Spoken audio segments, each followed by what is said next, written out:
السلام عليكم ورحمة الله تعالى وبركاته. إخواني في الله، إن شاء الله تكونوا لاباس. اللهم صل وسلم وبارك على سيدنا محمد وعلى آله وصحبه أجمعين. في الفيديو تاع اليوم جبت لكم شوية تاع تعليقات، شوية تاع آراء ناس الفيسبوك حول انتشار طائر المينا في الجزائر.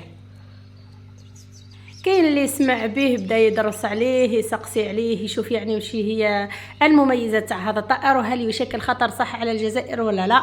كاين اللي داروا تحريشه وقاعد يضحك به، وكاين اللي قال بلي كاين طائر اخر يعني هو اخطر منه موجود في الجزائر ومسكوت عنه، وكاين اللي قال بلي الانسان هو اكبر خطر على الكره الارضيه. ما نخليكم على الفيديو هذا ونشوفوا جميع التعليقات بدون تعليقي أكيد.